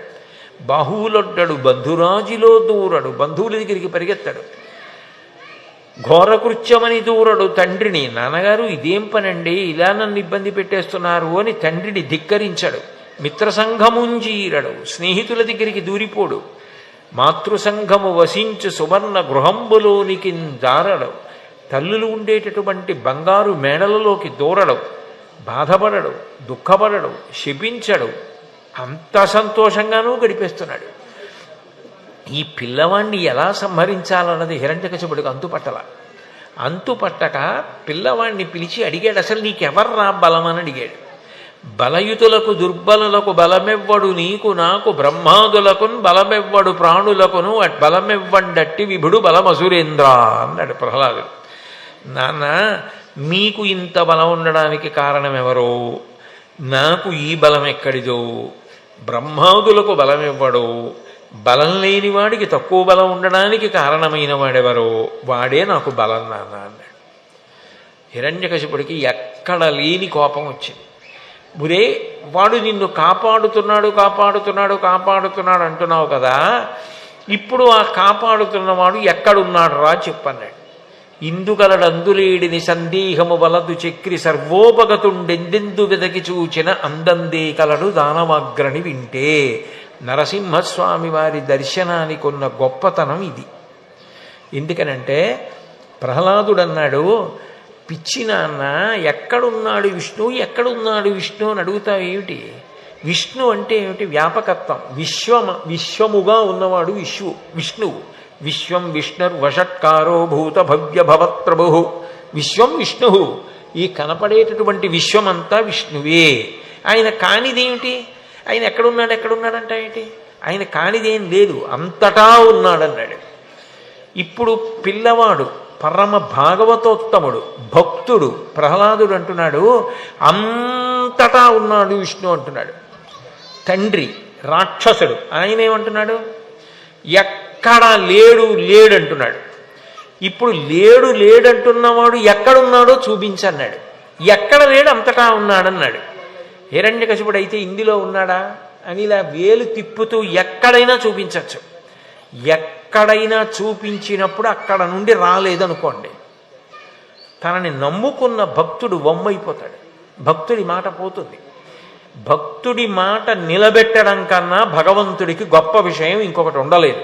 ఎందుకనంటే భగవంతుడు అవతారం ఎత్తితే భక్తుడి కొరకు మాత్రమే. పరిత్రాణాయ సాధూనాం వినాశాయ చ దుష్కృతాం ధర్మ సంస్థాపనార్థాయ సంభవామి యుగే యుగే. పరమ భాగవతోత్తములైన వారి కోసం నేను అవతారం తీసుకుంటానన్నాడు.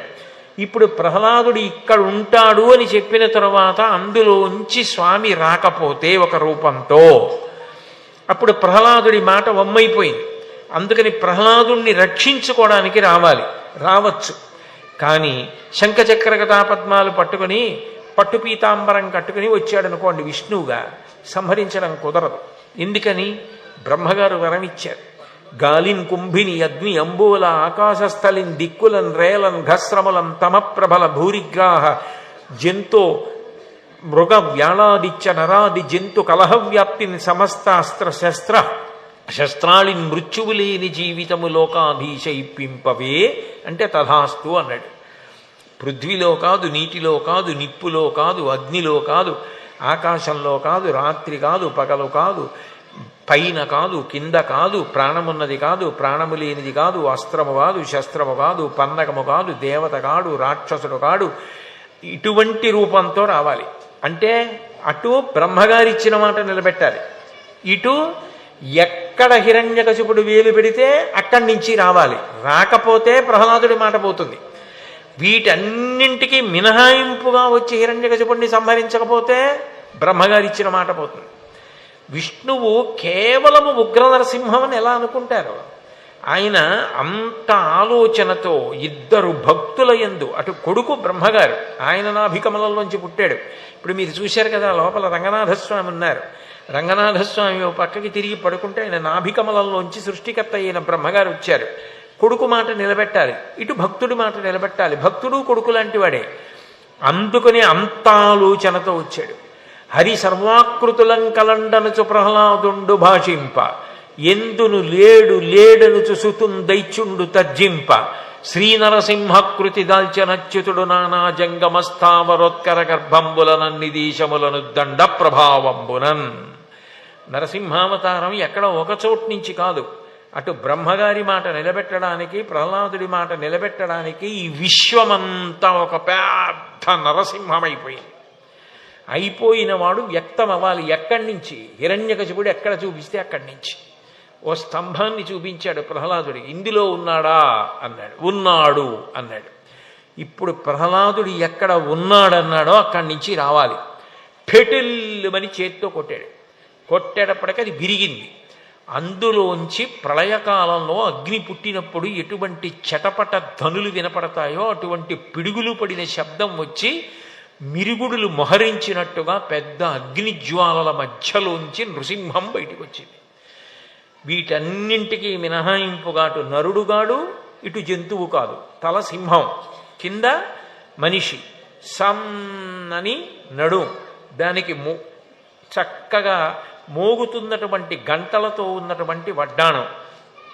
పాలసముద్రంలో పుట్టినటువంటి ఆ ఐరావతం యొక్క తొండం ఎలా ఉంటుందో అంత లావుగా గుండ్రంగా ఉన్నటువంటి తొడలు, మెరిసిపోతున్నటువంటి పాదములు, ఆ పాదముల అడుగున మీనము, చక్రము, చాపము, హలము అంటే నాగలి మొదలైనటువంటి దివ్య చిహ్నములు, తెల్లగా మెరిసిపోతున్నటువంటి గోళ్ళు, పచ్చటి పట్టు పీతాంబరం, పెద్ద కొండ గుహ చర్య ఎలా ఉంటుందో అంత విశాలమైనటువంటి వక్షస్థలం, కనుబొమలు ముడిబడి కళ్ళు చిట్లించి విశాలమైనటువంటి నుదురు మీద 3 రేఖలు పడి ఉండగా 3 గీతలు పడి ఉండగా పెద్ద కిరీటంతో ప్రకాశిస్తూ తల ఊపేటప్పటికి సంధ్యాకాలంలో అస్తమిస్తున్న సూర్యుని యొక్క కిరణములు పడినటువంటి ఎర్రటి మబ్బులు ఎలా ఉంటాయో అటువంటి జూలు కదులుతూ ఉండగా ఒక్కసారి విశాలమైనటువంటి బాహువులతోటి ఆయుధములు పట్టుకుని ఆ స్తంభంలోంచి బయటికి వచ్చాడు. చూసి హిరణ్యకశిపుడు వెంటనే తలపడి యుద్ధం మొదలుపెట్టాడు. కొంతసేపు అయిన తరువాత ఈ యుద్ధం చేస్తున్న హిరణ్యకశిపుడిని మట్టు పెట్టాలని కన్నంలోంచి బయటికొచ్చి పరిగెడుతున్నటువంటి ఎలకని ఒక నాగుపాం ఎలా పట్టుకుంటుందో అలా ఒడిసి పట్టుకున్నాడు నడుం దగ్గర. పట్టుకుని బ్రహ్మగారు ఇచ్చిన వరాలన్నిటికీ మినహాయింపుగా చంపాలి, ఇంట్లో కాదు బయట కాదు. అటువంటి కొడవళ్ళు ఎలా ఉంటాయో అలా ఉన్నాయి. ఆ చేతులు, ఆ వేళ్ళు, తౌగాళ్ళు ఎలా ఉంటాయో అంత బలంగా ఉన్నాయి. తీక్షణంగా ఒక్కసారి ఆ హిరణ్యకశిపుణ్ణి చూసేటప్పటికీ ఆయన ఒళ్ళో పడుకుని ఆ ముఖం వంక చూసేటప్పటికీ నిర్వీర్యుడైపోయాడు హిరణ్యకశిపుడు. ఆ గోళ్లతోటి పొట్ట చీల్చి నెత్తురు ధారలుగా పడిపోతుంటే ఆ ఎముకలు పగలకొట్టి ప్రేగులు తీసి మెడలో వేసుకుని హిరణ్యకశిప సంహారం చేశాడు. చేసిన తరువాత ప్రహ్లాదుడు వచ్చి అక్కడ నిలబడ్డాడు. మిగిలిన దేవతలెవ్వరూ కూడా భయపడిపోయారు దగ్గరికి వెళ్ళడానికి కూడా. ప్రహ్లాదుడు మాత్రం దగ్గరికి వెళ్ళి, స్వామి నరసింహ, నిన్ను చూసి భయపడతాననుకుంటున్నావా? నీకన్నా భయంకరమైనది ఒకటి ఉంది, అది సంసారం. దానితో పోలిస్తే నువ్వేపాటి, నువ్వు ఇలా కనపడుతున్నావు కానీ కరుణామూర్తి, నన్ను కాపాడడానికి ఇలా వచ్చావు. నా తండ్రికి ఉత్తమ గతులు కల్పించమన్నాడు.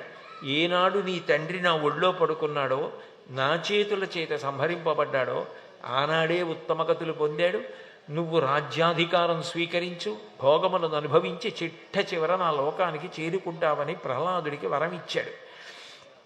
ఆ నరసింహస్వామి అంతటా నిండిపోయినటువంటి వ్యాపకత్వ స్వరూపమైనటువంటి విష్ణువు ఒక రూపాన్ని ధరించి నిరూపణం చేసి కూర్చుంటే అదే నరసింహుడు.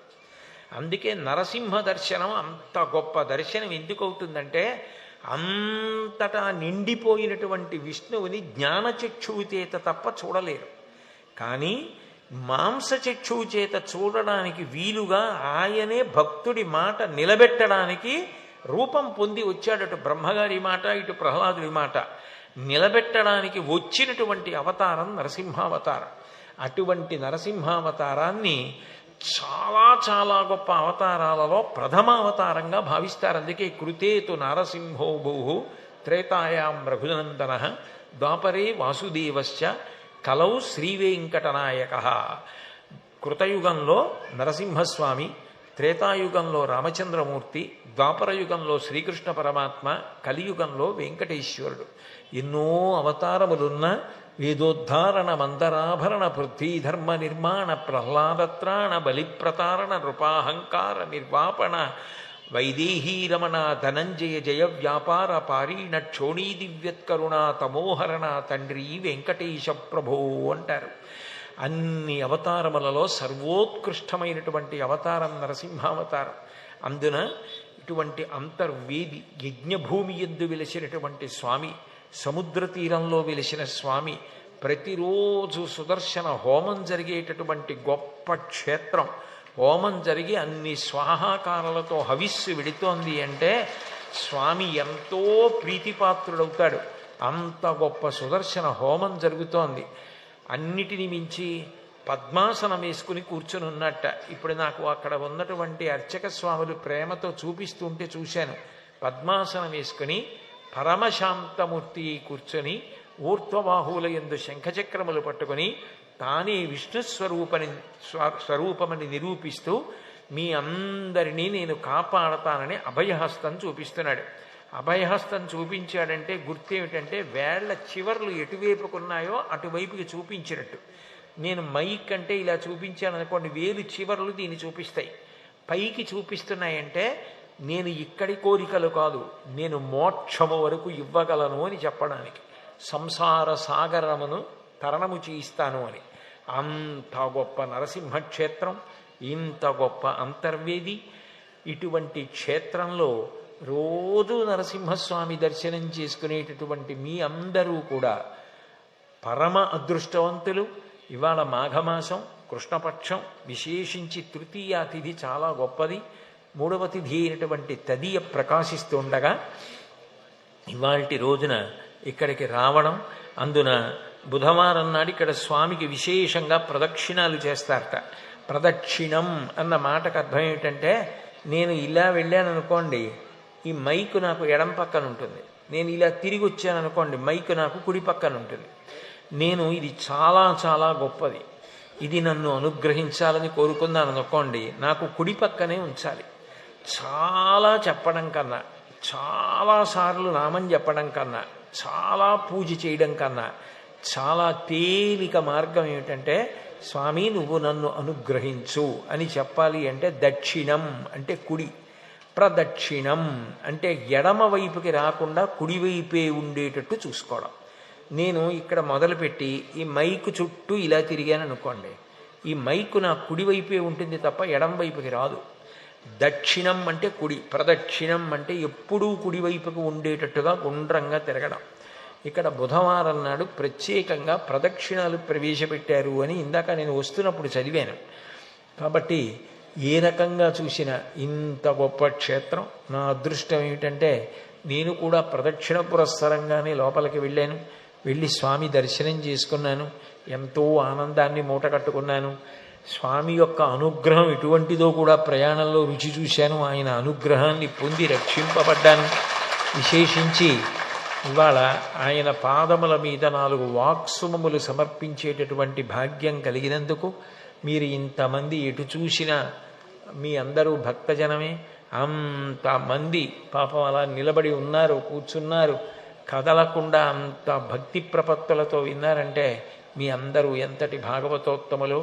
మీతో ఇవాళ గడిపగలిగినందుకు నేను ఎంతో సంతోషాన్ని పొందుతూ ఇంకా ఇంకా ఈ క్షేత్రం వృద్ధిలోకి వచ్చి పట్టుకొమ్మ కావాలని గౌరవ శాసనసభ్యులు కోరుకున్నట్టుగా ఈ దేవస్థానానికి ఇంకా ఎన్నో వసతులు ఏర్పడి తలమానికంగా గొప్ప దివ్యక్షేత్రంగా ఇంకా ఇంకా స్వామి అనుగ్రహం ఎందరికో అందాలని కోరుకుంటూ నాకు ఈ అవకాశం ఇచ్చిన స్వామి పాదారవిందములకు శిరసు తాటించి నమస్కరిస్తూ సెలవు తీసుకుంటాను. ఎందుకనంటే మీరంటే పావు గంటలోనో 20 నిమిషాల్లోనో ఇంటికి వెళ్ళిపోతారు. నేను ఇంకా 3 గంటలు ప్రయాణం చేస్తే తప్ప ఇంటికి వెళ్ళను. అందుకని నేను మీ నుంచి కోరుకునేటటువంటిది ఒక్కటే, నేను కిందకి దిగి కారు దగ్గరికి వెళ్ళేటప్పుడు మాత్రం దయచేసి నా కాళ్ళ మీద పడే ప్రయత్నం చెయ్యొద్దు. ఎందుకనంటే ఇంతసేపు ఈ లైట్లు కళ్ళల్లో పడ్డ కారణం చేత కళ్ళు కొంచెం బ్లర్ అవుతాయి. ఎవరైనా చేతులు అడ్డం పెడితే పడిపోయే అవకాశం ఉంటుంది. దయచేసి అడ్డు రావద్దని కోరుకుంటూ మంగళాశాసనపరై మదాచార్య పురోగమై సర్వైశ్చ పూర్వైరాచార్యై సత్కృతాయాస్తు మంగళం. మంగళం కోసలేంద్రాయ మహనీయ గుణాత్మనే చక్రవర్తి తనూజాయ సర్వభౌమాయ మంగళం.